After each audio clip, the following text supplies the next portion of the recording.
Bem, meus irmãos, está chegando o nosso horário do nosso estudo. Hoje, nesse horário das 18h15, nós fazemos o estudo dos ensinos de Jesus. E o nosso estudo é baseado nessa obra, Parábolas e Ensinos de Jesus. E o estudo fica concentrado na segunda parte desse livro, de Caibar Schutel, pela editora O Clarim. Porque a primeira parte fala das parábolas de Jesus. E a segunda parte trata dos ensinos de Jesus. E hoje nós vamos estudar o capítulo que tem por título Higiene do Coração.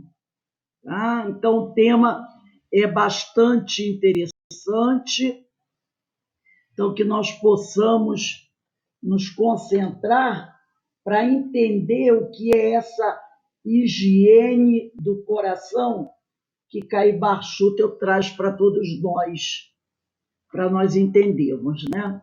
Então, nós vamos começar o nosso estudo. Está todo mundo a postos? Quem tem o livro aí?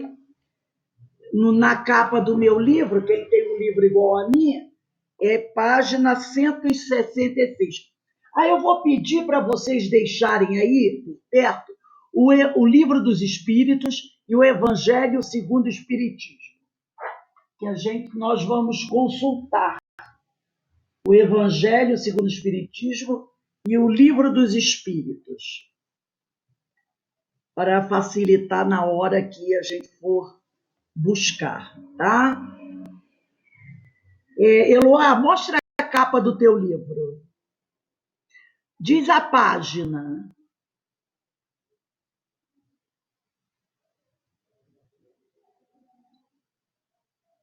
Tá sem som. Qual é a tua? É Ensino de Jesus aos Apóstolos? Não. Higiene do Coração. Higiene do Coração. Vamos lá, deixa eu pegar aqui. Higiene do Coração.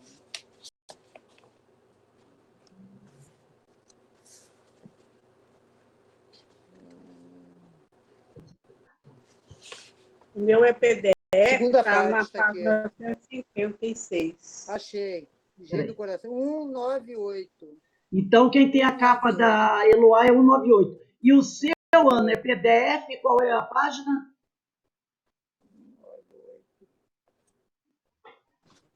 156. Então, tudo bem. Todo mundo já localizou? Ótimo. Ok. Então, nós vamos agora... Antes, vamos fazer uma pequena prece. Vamos pedir a Deus, nosso Pai, que nos abençoe, que nos envolva, que abençoe todos esses nossos irmãos que se encontram doentes, nossos irmãos que estão desencarnando, que as bênçãos do Senhor também recaiam sobre nós, sobre os nossos lares, nossas casas espíritas, que toda essa comunidade, Senhor, possa ser abençoada. E também te pedimos que essas águas que estão sobre essa mesa possam receber esse bálsamo que nos vai fortalecer as energias.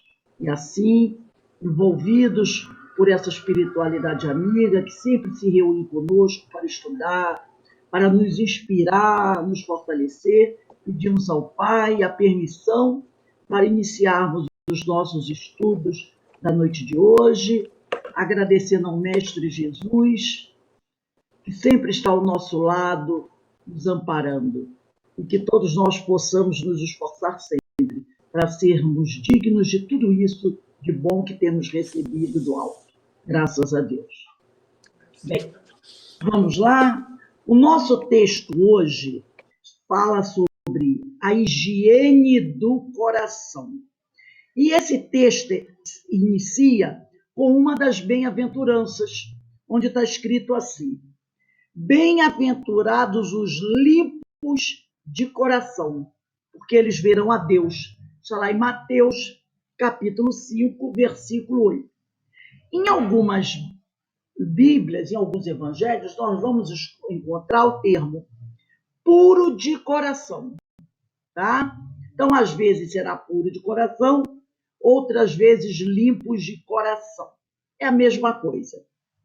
Agora, o que significa ser limpo de coração? Limpo de coração é aquele que se libertou não só das questões materiais, da posse dos bens materiais, né, dos objetos externos, mas também do sujeito interno, isto é, daquilo que ele idolatrava e também do seu ego. Isso é ser limpo de coração. Porque nós, é verdade, somos apegados aos bens materiais, né? E até guerras por causa das posses materiais. Nós sabemos disso, né?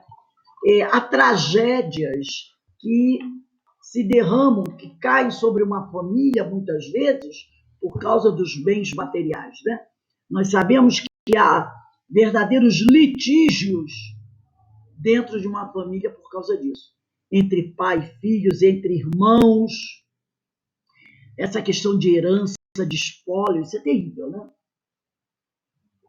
Todos nós sabemos disso. Mas o puro de coração é aquele que se libertou dessas questões materiais, não é mais aquela pessoa apegada aos bens materiais, mas ele também se libertou das idolatrias que ele faz. E nós sabemos que, às vezes, nós fazemos idolatrias a pessoas, a entidades, mas também é aquele que se libertou do seu ego, não é mais prisioneiro do seu ego. Então, essa liberdade é uma liberdade geral, não é só estar liberto dos bens materiais, é uma liberdade geral dessa idolatria, a liberdade do ego, não está mais preso à coisa do eu, do sujeito interno, porque isso é uma coisa também que atrapalha muito a caminhada das pessoas, não é? Então, o puro de coração é esse que conseguiu a sua liberdade.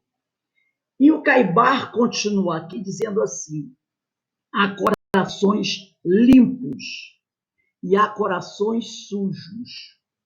Para aqueles reservou o Senhor a visão de Deus. Então, para aqueles que têm corações limpos, reservou o Senhor a visão de Deus. Então, quando a gente fala coração sujo, vamos sair daquela coisa pequena, né? Porque às vezes a religião tem isso, né?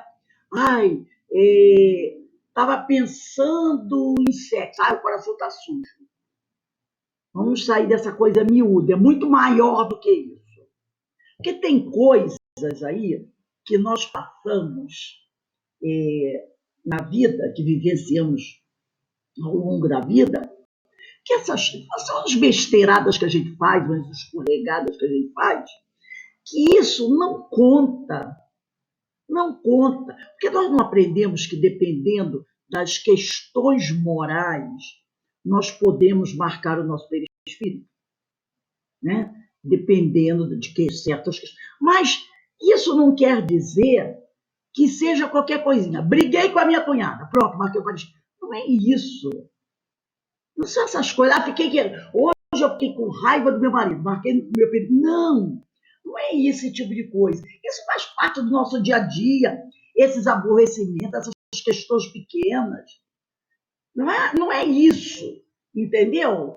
Que vai realmente marcar. Não é isso. São as coisas realmente profundas. Por exemplo, nós falamos disso essa semana. A indiferença, isso assim. Entendeu? Não é porque eu briguei com a minha cunhada, falei uma besteira para ela. Não é isso. São coisas muito mais profundas. Então, quando ele diz aqui, há corações limpos e há corações sujos. Cuidado para a gente não generalizar. E para aqueles que têm os corações limpos, reservou o Senhor a visão de Deus. E assim como há necessidade da higiene do corpo, para que o corpo funcione regularmente, com mais forte razão, faz-se preciso a higiene do coração, para que o espírito ande bem. Então, da mesma maneira que há necessidade da higiene do corpo, há também necessidade da higiene do coração, tá? Para que o espírito ande bem, é preciso limpar o coração para ver a Deus. Ninguém há de coração sujo que tenha olhos abertos para o supremo artífice de todas as coisas. Lembra quando Jesus diz: eu sou o caminho, a verdade e a vida, ninguém vai ao Pai senão por mim? Será que uma pessoa com coração sujo, ela consegue alcançar Jesus e através dele chegar ao Pai? Não, é claro que não. E a gente vai entender o que é essa sujeira do coração. Então a gente entende, para estar com Jesus, você tem que buscar se purificar. E se purificando, você estará fazendo a higiene do seu coração. Senão, você não conseguirá estar com o mestre. Você não poderá ser chamado de cristão. E assim você não consegue estar em relação com o Pai. E ele diz aqui: a boca fala do que o coração está cheio. Isso é verdade. Isso é verdade. Às vezes a pessoa mascara, põe as máscaras, né? Por algum motivo, ela se esconde, ela põe as máscaras. Você vê bem isso na mesa mediúnica. O espírito chega ali, chorando, se lamentando, muito triste, se vitimizando. Você vai conversando com ele. Daqui a pouco ele começa a deixar sair certos pensamentos. E aí você começa a perceber, opa, cadê aquele ser, aquela ovelha que chegou aqui? Né? Cadê a ovelha? E aí você percebe, a boca fala do que o coração está cheio. Do interior procedem as más ações, os maus pensamentos. Aí tem aquela outra frase de Jesus: não é o que sai da boca do homem, ou melhor, não é o que entra na boca do homem que é o mal, que é o ruim, é o que sai da boca do homem, porque vem do coração. E nós, às vezes, somos muito preocupados, né, principalmente as pessoas que são muito puritanas, com o que entra na boca, não é? Questão, não pode comer esse alimento, não pode comer esse, não pode beber aquilo, não pode fazer aquilo. Muito preocupado com o exterior. Olha a roupa que ela está usando, olha a hora que ela está chegando, olha com quem ela trabalha, olha com quem ela se dá. Estão muito preocupados com o que está entrando. Mas, na realidade, o grande problema é o que está saindo da pessoa. Porque vem do coração. E aqui ele diz: coração sujo, homem sujo. Coração limpo, alma límpida. Apta para ver Deus. Então, olha só, coração sujo, homem sujo. Coração limpo, alma límpida. Apta para ver Deus. Então, ser limpo de coração é ainda mais glorioso do que ser pobre de espírito. Então, ser limpo de coração é mais glorioso do que ser pobre de espírito. Pois aquele que é limpo de coração está livre da obsessão do ego. Ele está limpo da obsessão do ego. Nas palavras do Evangelho, quando nós vamos estudando o Evangelho, nós vamos percebendo que eles usam muito o termo impureza, eles usam muito a questão dos espíritos imundos, né? Eles usam muito essas expressões. Então, nas letras, nas palavras do Evangelho, impureza é sinônimo de egoísmo. E pureza é o oposto. Por quê? Porque o que é o contrário do egoísmo? Não é a generosidade? É a generosidade. Então, a gente vai encontrar muito no Evangelho essa questão da impureza, dos espíritos impuros. Isso vai estar sempre presente lá. Na realidade, quando se trata disso, eles estão falando sobre o egoísmo. O egoísmo. E a pureza é o oposto desse egoísmo. Agora eu trouxe um livro aqui para a gente ler uma página sobre ele. Eu gosto muito desse autor. Tem uma coisinha ou outra, mas eu gosto. É Humberto Roden. Ele faz muitos estudos sobre o Evangelho. E são estudos muito profundos. Esse livro do Humberto Roden chama-se O Sermão da Montanha, da editora Martin Claret. O Sermão da Montanha, Humberto Roden. E aqui, nesse livro, no capítulo 3, ele vai tratar do Sermão da Montanha. E ele, nesse capítulo 3, ele vai dizer assim. Ele diz assim, revendo isso que nós falamos, né, que no Evangelho, impureza quer dizer egoísmo. E pureza significa o oposto, significa generosidade, fraternidade, que é o amor universal para a solidariedade cósmica, tá? Então, a pureza é essa generosidade, é esse amor universal à solidariedade cósmica. E ele diz assim, os demônios do Evangelho, que se fala muito no Evangelho de demônios, né? Várias vezes está lá, e nós já sabemos que não são esses demônios, tradicionalmente falando.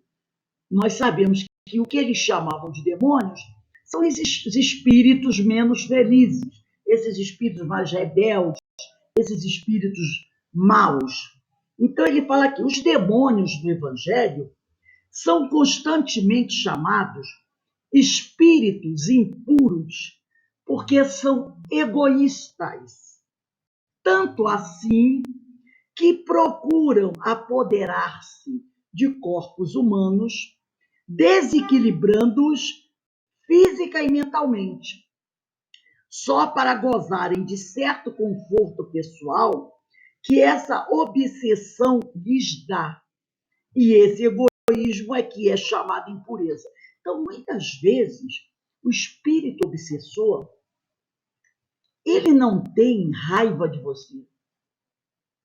A questão dele, às vezes, não é de raiva, é de uma certa inveja. Ele é infeliz por algum motivo. E ele não suporta que outras pessoas sejam felizes. Afinal de contas, ele é infeliz. E muitos na mesa mediúnica, nós já ouvimos o Espírito falar isso. Olha só, ele é assim, ele é assado, tem de tudo, eu sofri muito. Então, se eu sou infeliz, todo mundo é infeliz. Então, a gente vê, muitas vezes, o Espírito falar assim. E muitas vezes ele... Quer ver um exemplo? entre os encarnados. Você não vê, às vezes, pessoas que estão andando por uma rua, aí vê um carro estacionado. Eu já ouvi falar isso, uma pessoa falar isso. Carro bonito, novo. Aí ele pega uma pedra ou pega alguma coisa e risca o carro. Risca o carro. Se você pergunta, por que fez isso? Eu fiz. Ele não é rico? Ele conserta. Percebeu? Destrói as coisas dos outros porque ele não tem.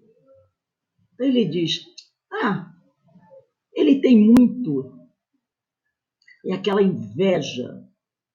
E eu às vezes, não é, transcende a questão da inveja. É a raiva. Porque o outro alcançou um certo sucesso. Ou então, quando vê alguém com certo sucesso, trata logo de falar alguma palavra, alguma coisa, para denegrir a pessoa. Aí você diz assim, você conhece essa pessoa? Para você estar falando assim dela? Só pode ser.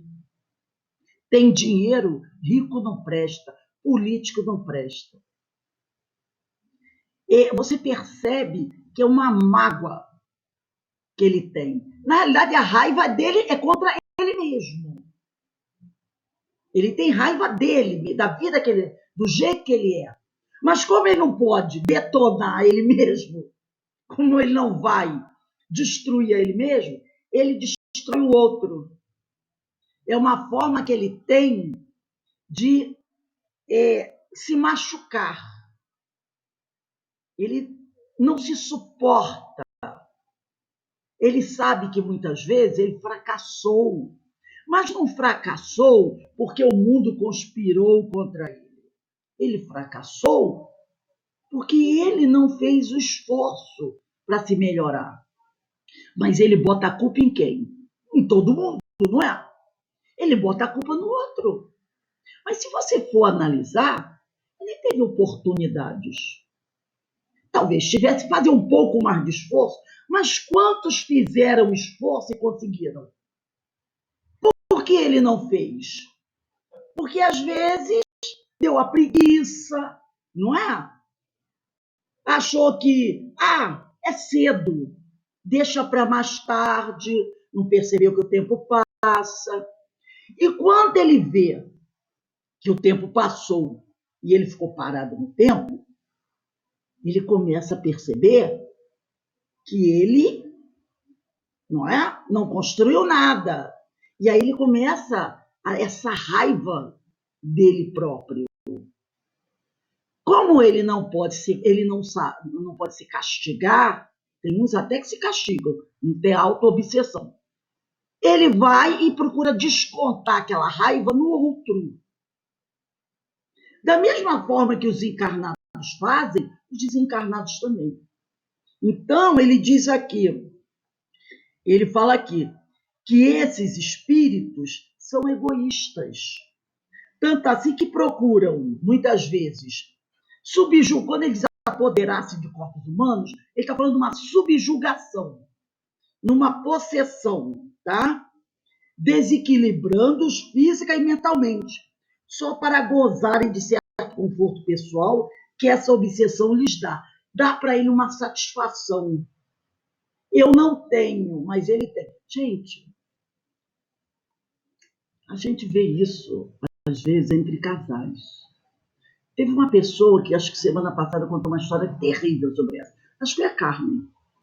Um homem que era casado, ela contou a história. Na hora que ela contou a história, eu tive um mal-estar. Ela foi na palestra dela, que ele matou a mulher e matou os filhos, não foi? O que é aquilo? Não é um ato de egoísmo? Eu não sou feliz. Ela também não vai ser. Outros, às vezes, a mulher ou o marido deixam o outro, o cônjuge vivo, mas se mata e mata os filhos. Para que o outro fique vivo, sofrendo. Em separação acontece muito isso. Eu mato meus filhos, eu me mato, e ela vai ficar sofrendo sem os filhos. Nem eu, nem ela. Ela vai ficar sofrendo. Isso é um ato de egoísmo. É uma maldade somada com o egoísmo. E a pessoa é tão ignorante que ela não sabe, que ela pensa que ela vai ficar com os filhos. Mas nós estudamos na Ivone Amaral Pereira que aquele que faz isso, ele não fica com seus entes queridos na próxima reencarnação, nem no plano espiritual, não é? Ele não vai ficar, se ele fez isso com os filhos, ele não vai ficar com os filhos, e depois que ele reencarnar, ele vai ficar também sem os filhos, numa outra situação, com outros espíritos. Esse será a dor dele. É um ato de egoísmo. Então, os desencarnados, quando promovem um ato de subjugação desses, são atos de egoísmo. Eles querem ferir o outro ou te ter alguma satisfação. Esse egoísmo é que o Humberto Roden chama de impureza.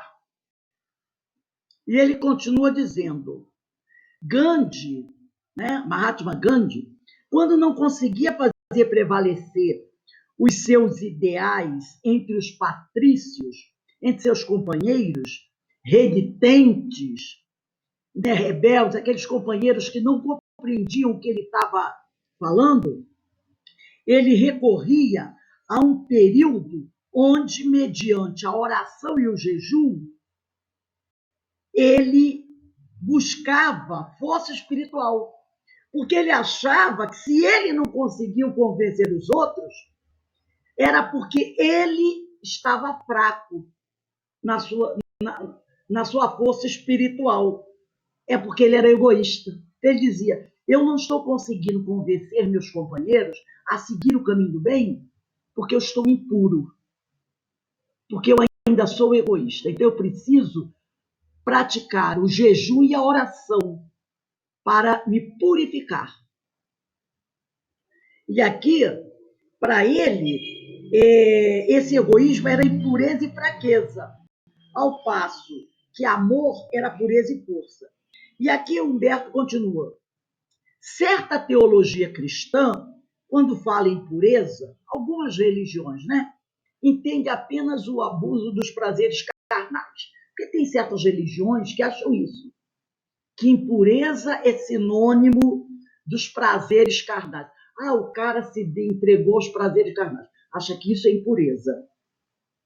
Estes, certamente, também fazem parte do egoísmo humano, quando a coisa é exacerbada, São o egoísmo da carne, mas não são a única, nem mesmo a principal zona do egoísmo ou da impureza.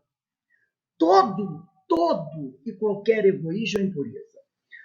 Os que chamavam demônios do Evangelho nos falam, os demônios de que o Evangelho nos fala, eram espíritos impuros, embora não estivessem sujeitos à impureza sexual. Eram impuros por egoísmo. O egoísta impuro não pode ver a Deus, que é amor puríssimo. O egoísmo, portanto, a egolatria, equivale a uma cegueira mental. Entre o Deus amor e o homem egoísta, se segue, por assim dizer, uma muralha opaca que intercepta a luz divina. Enquanto o homem não ultrapassar as estreitas barreiras do seu ego, ele estará com os olhos vendados, separados de Deus, por uma camada impermeável à luz, que é a impureza do coração. Então, nós precisamos limpar o nosso coração das impurezas para podermos ver Deus, para podermos sentir Deus. E ele continua, por mais que um ególatra ouça falar em Deus, nada compreende, porque compreender, olha só, compreender supõe ser. Ninguém pode compreender senão aquilo que vive, ou é no seu íntimo no seu íntimo ser. Você só pode compreender aquilo que você vive. Entender é um ato mental, mas compreender é uma atitude vital. Quem não é divino não pode saber o que é Deus. O egoísta, ele é antidivino. E por isso não pode compreender o que é divino. Não pode ver a Deus antes de adquirir pureza de coração. Então, nós precisamos buscar a pureza de coração. Tá? E o que é isso? Deixar de ser egoísta. Enquanto nós formos egoístas, nós não poderemos ver a Deus. Tá? Ver a Deus e ver o reino de Deus. São expressões típicas que Jesus usa para designar a experiência direta da realidade eterna, o contato íntimo com ela. Outros creem em Deus, mas só o puro de coração vê a Deus. Então há uma diferença entre crer em Deus e ver a Deus. O simples crer, embora necessário, é o objeto preliminar, é o início. Então, você começa crendo em Deus, tá? É o estágio preliminar, mas não é suficiente. Não é suficiente crer em Deus para a definitiva redenção do homem, que consiste na vidência ou visão de Deus. Bem-aventurados os puros de coração, porque eles verão a Deus. Então, não adianta apenas crer em Deus. É preciso compreender. É preciso ser, tá?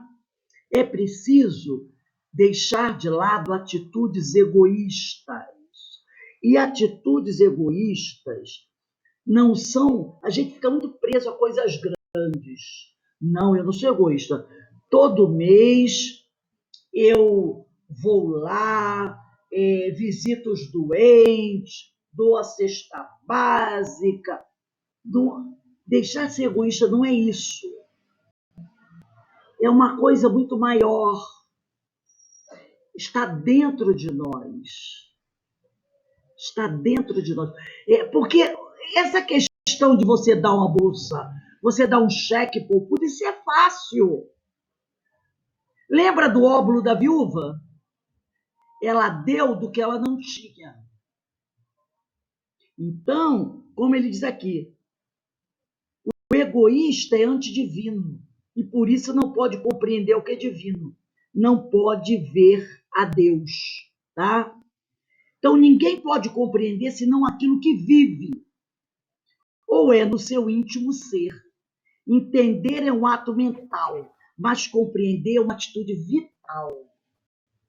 Então, aquele que ainda é egoísta, ele não conseguirá ver a Deus. Então, é preciso deixar o egoísmo de lado. Nós precisamos aprender a deixar de ser egoístas. Nós ainda somos muito egoístas. Então, vamos voltar aqui no nosso livro. Lembrando que ele disse aqui, último parágrafo lido.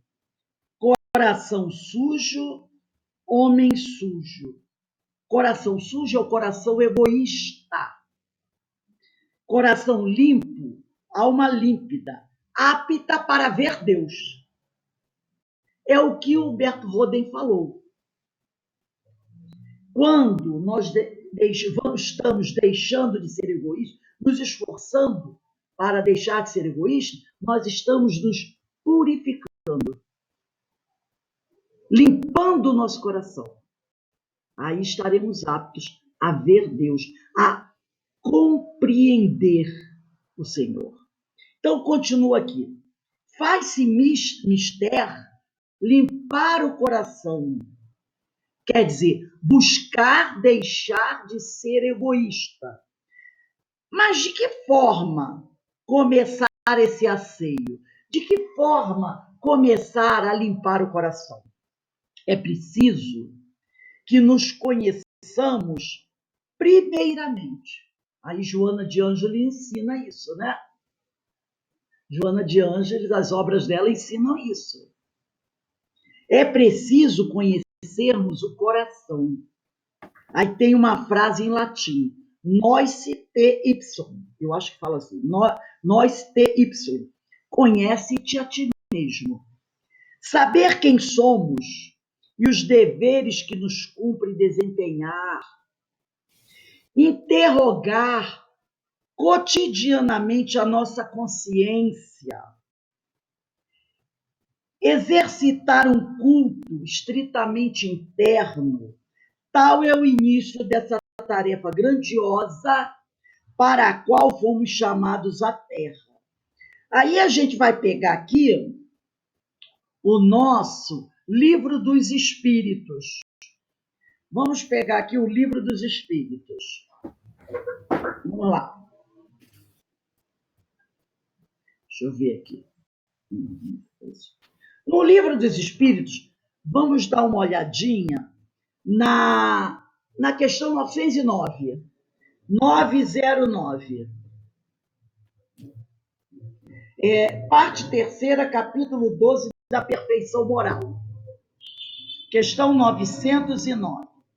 Kardec pergunta assim aos espíritos: poderia sempre o homem, pelos seus esforços, vencer as suas más inclinações? Sim. E o egoísmo é uma má inclinação. E, frequentemente, fazendo esforços muito insignificantes. O que lhe falta é a vontade. Ah, quão poucos dentre vós fazem esforços. E aí a gente vai pular para aquela questão tradicional que a gente já cansou de estudar, mas que é sempre bom lembrar. 919A. Também na parte terceira, capítulo 12 da perfeição moral. 919A. E assim Kardec pergunta: concebemos toda a sabedoria desta máxima, porém a dificuldade está precisamente em cada um conhecer-se a si mesmo, foi o que o Caibá falou aqui. É preciso que nos conheçamos primeiramente. É preciso conhecermos o coração. E Kardec faz essa pergunta. Concebemos toda a sabedoria desta máxima, porém a dificuldade, que é justamente essa, conhece-te a ti mesmo, porém a dificuldade está precisamente em cada um conhecer-se a si mesmo. Qual o meio de consegui-lo? E Agostinho, que esse texto é de Agostinho, eu não vou lê-lo todo, vou ler uma parte, diz assim: fazei o que eu fazia quando vivi na terra. Ele passa uma terapia. Ao fim do dia, interrogava a minha consciência, passava a revista ao que fizera e perguntava a mim mesmo se não faltara algum dever, se ninguém tivera motivo para de mim se queixar. Foi assim que cheguei a me conhecer e a ver o que em mim precisava de reforma. Aquele que todas as noites evocasse todas as ações que praticara durante o dia e inquirisse de si mesmo o bem ou o mal que houvera feito, rogando a Deus e ao seu anjo de guarda que o esclarecessem, grande força adquiriria para se aperfeiçoar, porque, crede-me, Deus o assistiria. Dirigi, pois, a vós mesmo perguntas, interrogai-vos sobre o que tendes feito e com que objetivo procedestes em tal ou tal circunstância, sobre se fizeste alguma coisa que, feita por outro, censuraríeis, sobre se obrastes alguma ação que não ousarias confessar. Perguntai ainda mais, se aprovesse a Deus chamar-me neste momento, teria que temer o olhar de alguém ao entrar de novo no mundo dos espíritos, onde nada pode ser ocultado? Examinai o que pudestes ter obrado contra Deus, depois contra o vosso próximo e finalmente contra vós mesmos. As respostas vos darão ou descanso para a vossa consciência, ou a indicação de um mal que precise ser curado. O conhecimento de si mesmo é, portanto, a chave do progresso individual. Vamos dar uma puladinha agora no texto. Vamos agora lá, deixa eu ver aqui para onde a gente vai. Tem aqui, não é, deixa eu ver aqui, eu acho, não é aqui não. Então, a gente para aqui, quando ele diz, o conhecimento de si mesmo é, portanto, a chave do progresso individual.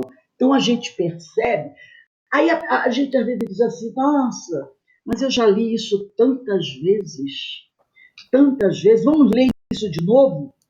Sim, nós vamos ler isso de novo, sabe por quê? Porque nós ainda não aprendemos sobre isso.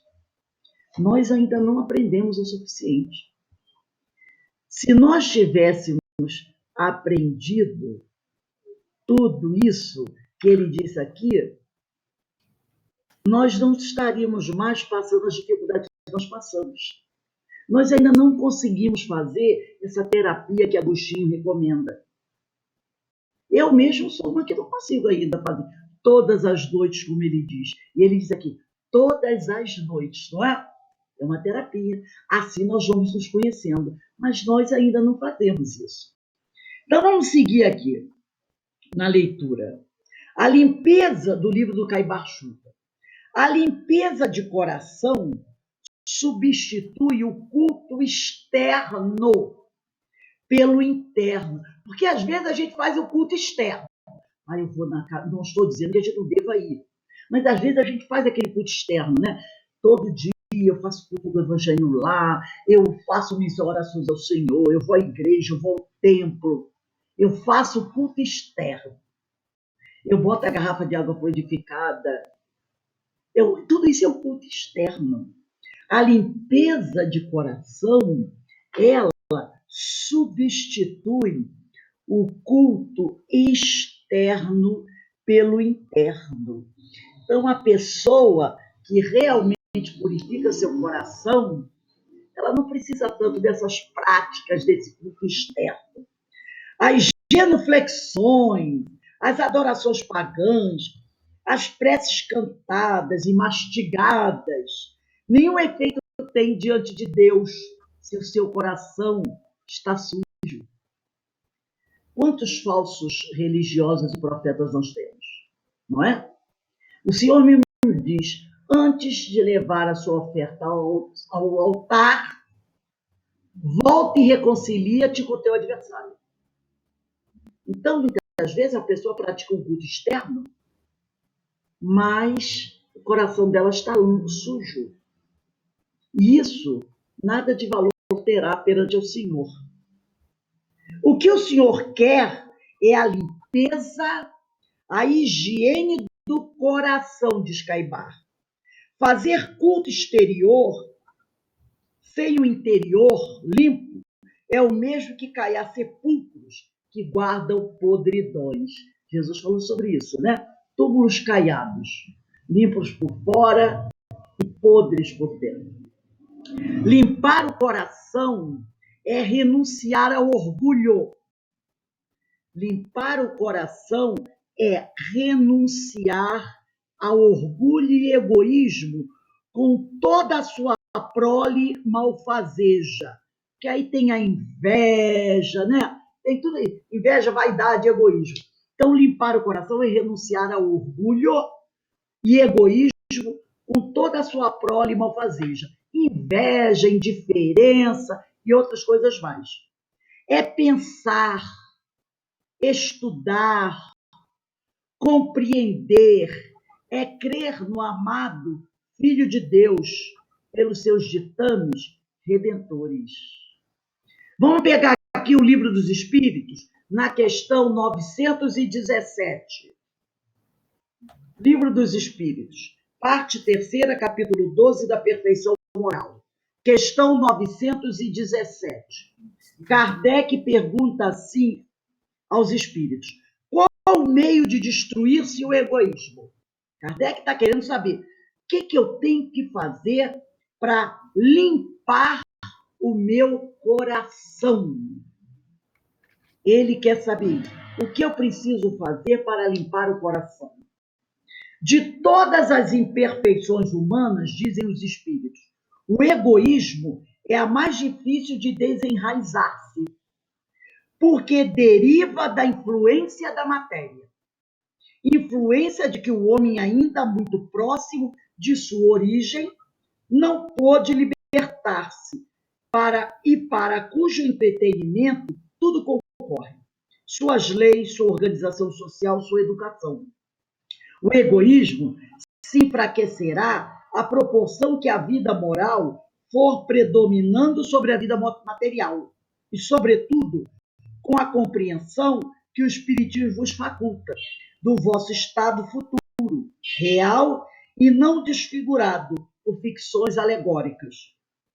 Aquela história do céu, né? Você vai para o céu, vai para o paraíso. São ficções alegóricas. Dos anjinhos batendo asa.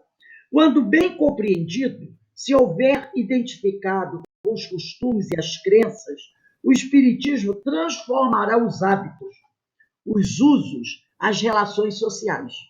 O egoísmo assenta na importância da personalidade. Ora, o Espiritismo, bem compreendido, repito, mostra as coisas de tão alto que o sentimento da personalidade desaparece. Olha a questão do ego. Lembra que nós falamos no início do texto sobre o ego? O puro de coração é aquele que está preso não só às coisas materiais, mas também ao seu ego. Então ele diz aqui, o Espiritismo bem compreendido, repito, mostra as coisas de tão alto que o sentimento da personalidade, olha a questão do ego, desaparece, de certo modo, diante da imensidade, destruindo essa importância, ou pelo menos reduzindo-a às suas legítimas proporções. Ele necessariamente, quer dizer, o egoísmo, o espiritismo, o espiritismo, necessariamente combate o egoísmo. Aí tem uma notinha de Kardec que eu não vou ler toda. Eu vou ler apenas uma parte. Diz assim: louváveis esforços, indubitavelmente, se empregam para fazer que a humanidade progrida. Os bons sentimentos são animados, estimulados e honrados, mais do que em qualquer outra época. Entretanto, o egoísmo, verme roedor, continua a ser a chaga social. É um mal real que se alastra por todo mundo e do qual cada homem é mais ou menos vítima. Cumpre, pois, combatê-lo, como se combate uma enfermidade epidêmica. Para isso deve-se proceder como procedem os médicos. Olha que ele fala aqui, enfermidade epidêmica, tá? Para isso deve-se proceder como procedem os médicos, ir à origem do mal. Procurem-se em todas as partes do egoísmo social, do organismo social, da família aos povos, da choupana ao palácio, todas as causas, todas as influências que ostensiva ou ocultamente excitam, alimentam e desenvolvem o sentimento do egoísmo. Conhecidas as causas, o remédio se apresentará por si mesmo. Só restará então destruí-las, se não totalmente, de uma só vez, ao menos parcialmente. E o veneno, pouco a pouco, será eliminado. Poderá ser longa a cura, porque numerosas são as causas do egoísmo, mas não é impossível. Contudo, a cura do egoísmo, só se obterá se o mal for atacado em sua raiz, isto é, pela educação, educação dos sentimentos, educação do espírito. Não por essa educação que tende a fazer homens instruídos, não por essa educação de botar o diploma na parede, mas pela que tende a fazer homens de bem. A educação convenientemente entendida constitui a chave do progresso moral. Essa é a resposta para a pergunta de Kardec. Qual o meio de destruir-se o egoísmo? Qual o meio de limpar o coração? O Evangelho, o Livro dos Espíritos, tem a resposta. Então, às vezes a gente diz assim, eu já li essa pergunta, toda vez que a gente faz estudo, cai sempre essa pergunta. Ou a 919A, ou essa daqui. Ela cai porque nós ainda não aprendemos. Outro dia, eu estava lendo uma mensagem de um amigo espiritual que dizia assim, às vezes você abre o Evangelho e cai sempre aquela mesma lição. Ou você está estudando o Livro dos Espíritos, sempre aquela minha pergunta, você diz assim, nossa, sempre a mesma? Sim. Porque às vezes você abre um livrinho de mensagens, né? E sempre vai cair aquilo que você precisa ouvir. Por que será que essa pergunta 919A, por que essa pergunta 917 e outras, sempre cai? Aí você diz, meu livro está viciado. Não está viciado. É porque a espiritualidade indica para você. Lê aí que você ainda não aprendeu. Então você vai ficar lendo até que um dia você aprenda. Até que um dia você apreenda aquele conceito. Mas não é só... Porque você tem que deixar que ele te toque, né? Aí você aprende aquilo. Mas não adianta guardar dentro de você. Você tem que colocar aquilo em prática. Aquilo tem que sair de você em forma de atitude, em forma de ação. Então, essas mensagens estão sempre se repetindo para a gente, para que nós possamos aprendê-las, deixar que elas promovam uma mudança dentro do nosso coração e depois permitir que elas saiam de nós através de uma atitude, de uma ação. Aí nós estaremos limpando o nosso coração. E aí nós poderemos ver o reino do Senhor e ver a Deus. Como Jesus dizia, a visão de Deus, mas só depois que o coração estiver purificado. Então, isso é muito importante. Então, continuando aqui, limpos de coração é ser bom, indulgente, caridoso, humilde, paciente, progressista. Olha o que nós estamos vivendo hoje com os negacionistas. Hoje eu vi uma coisa na televisão que eu disse, não é possível, meu Deus. Houve uma reunião em algum lugar aí, uma reunião, foi numa instituição de um magnata aí paulista. Ele tem um bar, tem uma cafeteria, e a polícia bateu lá.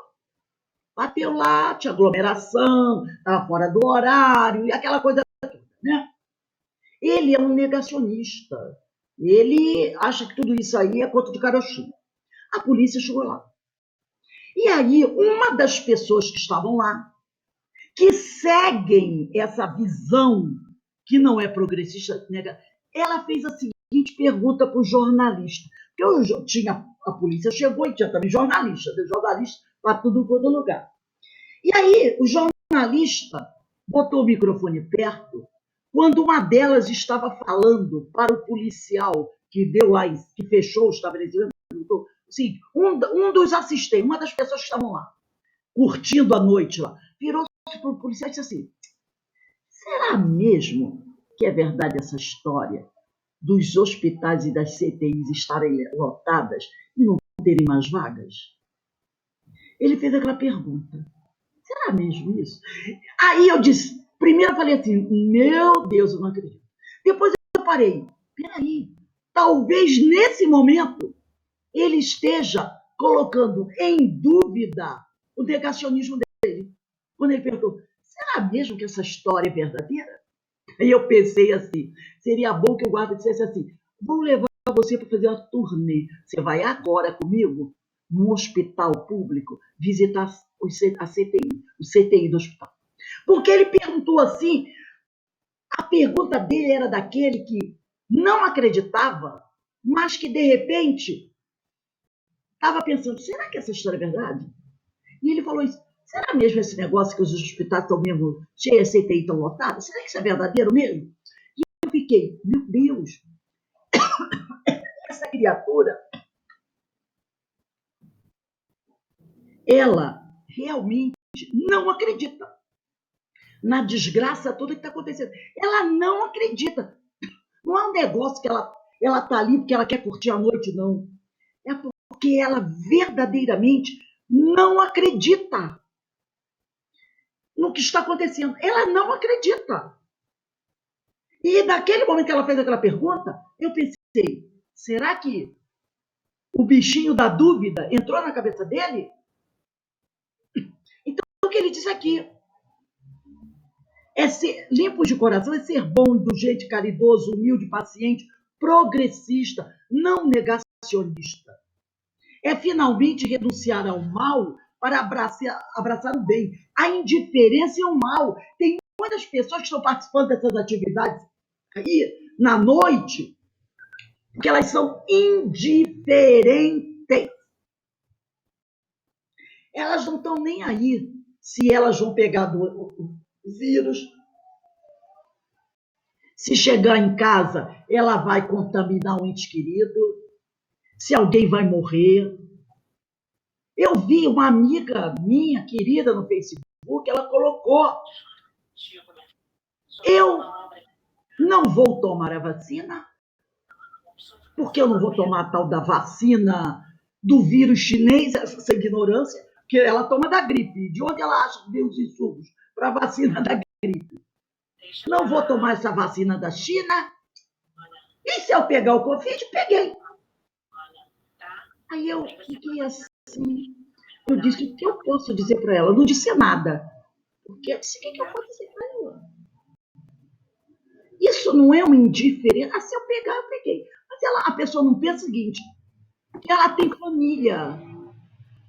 Ela pode pegar e matar, e não morrer, mas matar alguém. Porque ela pode pegar, ser resistente, mas transmitir para um filho, para um neto, e matar essa pessoa que ela ama. E ela continua viva. Como é que ela vai se sentir? Será que ela já parou para pensar nisso? Quando ela falou: se eu pegar, peguei. Se eu morrer, morri. Ela falou assim: se eu pegar, peguei. Se eu morrer, morri. Mas ela não pensou: se eu pegar, peguei. Opa, mas eu posso matar um neto meu, um filho meu, e continuar viva. Olha que terrível será. Olha a consciência pesada. Será que ela conseguirá ser tão indiferente aí? Então, é o que ele fala aqui, né? Renunciar ao mal, à indiferença, ao egoísmo, para abraçar o bem. Deixar a aparência pela realidade. Preferir o reino dos céus ao reino do mundo, pois só dentro do supremo reinado poderemos ver Deus. Somente quando nós vermos o reino do Senhor, poderemos ver Deus. Mas para ver esse reino que o Senhor, que Jesus nos anuncia, precisamos limpar o coração, precisamos nos purificarmos, precisamos ser indulgentes, caridosos, renunciar ao mal, à indiferença. E para a gente encerrar, vamos pegar o Evangelho segundo o Espiritismo, no capítulo 8, item 7. O capítulo 8 é: bem-aventurados os que têm puro coração. O Evangelho segundo, capítulo 8. Bem-aventurados os que têm puro. Item 7. Vamos lá.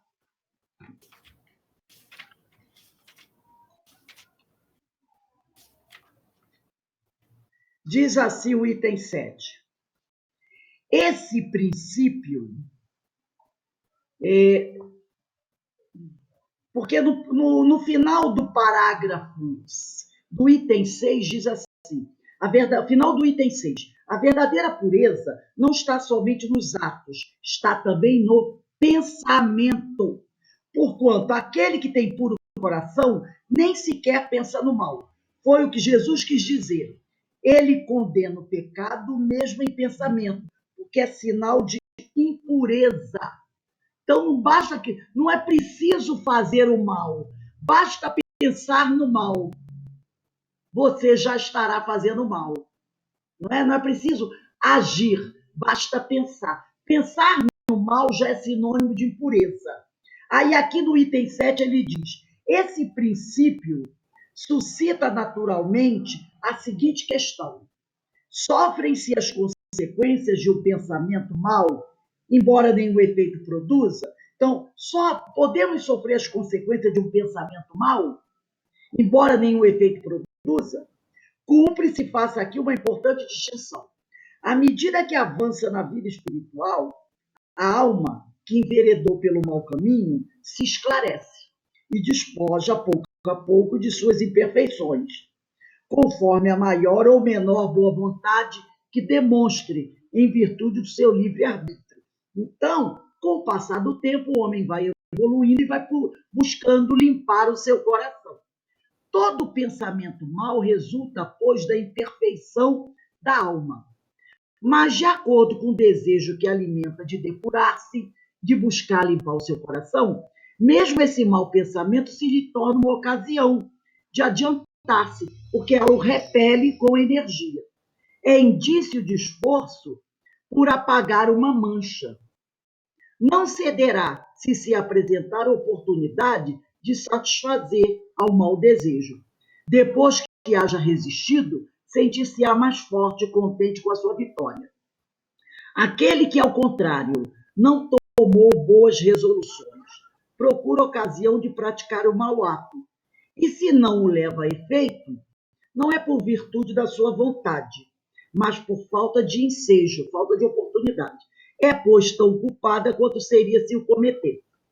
Em resumo, naquele que nem sequer concebe a ideia do mal, já há progresso realizado.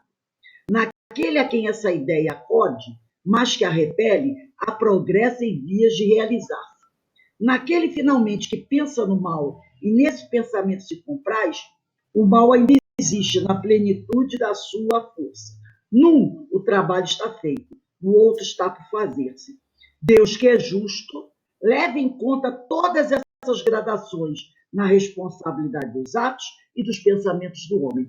Então, Deus está observando o esforço que cada um de nós está fazendo para limpar o coração, renunciar ao orgulho, ao egoísmo e todas as outras coisas que o orgulho e o egoísmo arrasta. E nós precisamos buscar fazer esse esforço, buscar limpar o nosso coração, buscar arrancar dele esse egoísmo, esse orgulho, essa vaidade, essa indiferença. E uma forma de fazer isso é aquilo que Agostinho nos ensinou, aquela terapia do conhece-te a ti mesmo. Uma autoanálise todos os dias, observar onde estão as nossas dificuldades, procurar trabalhar nelas, porque assim nós iremos aos poucos purificando, limpando o nosso coração e buscando ser cada vez mais indulgente, porque a indulgência ainda é uma coisa difícil para nós no momento que nós estamos vivendo, né? Procurar ser humilde, caridoso, paciente, progressista, renunciar ao mal para abraçar o bem, deixar as aparências pela realidade, preferir o reino dos céus ao reino do mundo, pois só dentro do supremo reinado poderemos ver Deus. Então, essa é a ideia de Caibar, associada à ideia do Evangelho, do Livro dos Espíritos, de Humberto, de o que são bem-aventurados os limpos de coração, porque eles verão a Deus, né?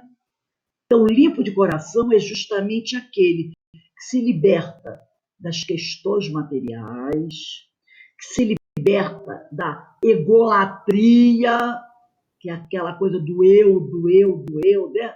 Do eu e dos meus. E daquele que vai deixando, né, essa idolatria, que é a mania de colocar os outros nos pedestais. Então, quanto mais a gente buscar ir se libertando, né, desse mundo material, do nosso ego, que o nosso ego é a questão do egoísmo, está muito ligado ao egoísmo, né? Da nossa vaidade, e buscar interiorizar mais as nossas, os ensinos de Jesus, mas não só interiorizar, buscar colocá-los em ação, colocar em prática, nós iremos purificando o nosso coração e poderemos ser dignos dessa bem-aventurança. Bem-aventurados os limpos de coração, porque eles verão a Deus. Alguém gostaria de falar alguma coisa sobre o estudo de hoje?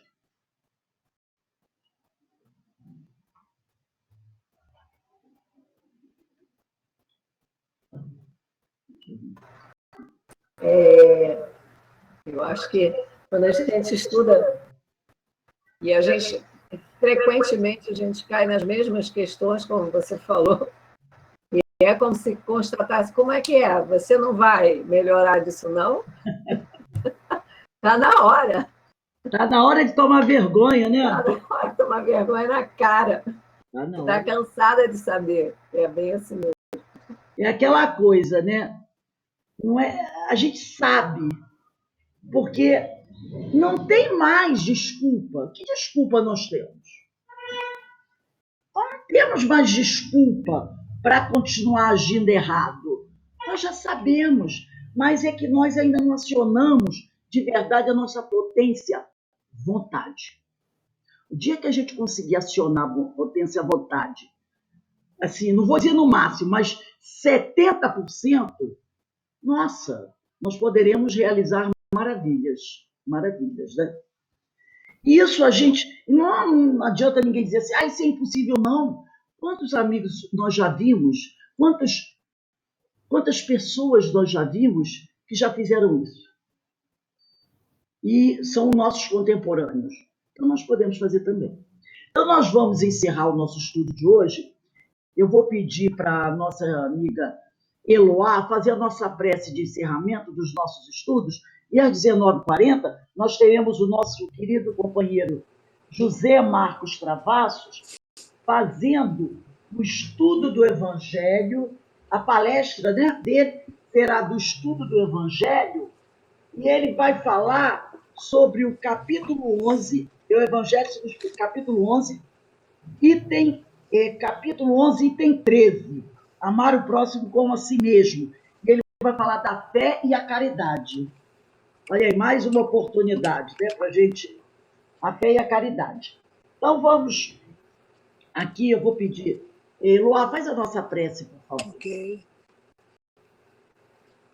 Pai de amor e misericórdia, Jesus, mestre querido, espiritualidade amiga,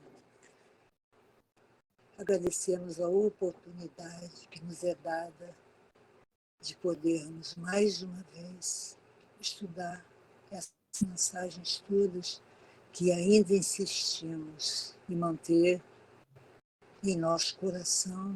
Muitas vezes ainda precisamos estudar muito, reaprender.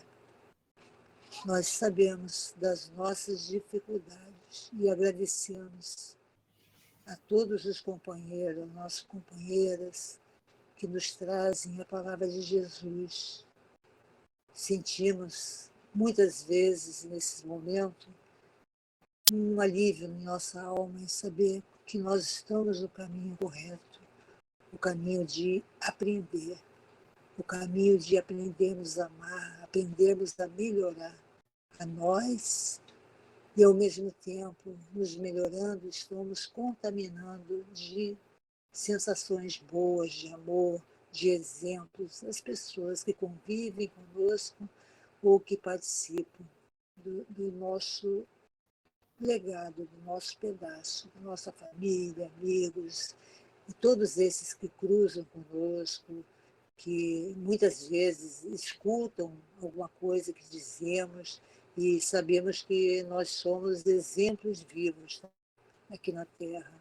Precisamos manter uma postura de amor, de respeito, de acreditar que Deus está no comando de Jesus e está também a nos proteger. Então, agradecemos essa oportunidade e pedimos hoje, em nome de toda a humanidade, de todos os nossos irmãos, esses que conhecemos e que não conhecemos visualmente, mas conhecemos espiritualmente, e pedimos, Senhor, saúde, paz, confiança, e que possamos ser abandonados. Que Maria Santíssima, em seu manto, nos proteja, nos cubra com esse amor em toda a humanidade, que somos todos filhos também, filhos de Deus, irmãos de Jesus e filhos de nossa mãezinha, Maria de Nazaré. Obrigada, Senhor, abençoe a todos, hoje, agora e sempre, graças a Deus. Agradecemos a prece de nossa irmã. Vamos agora fazer o intervalo.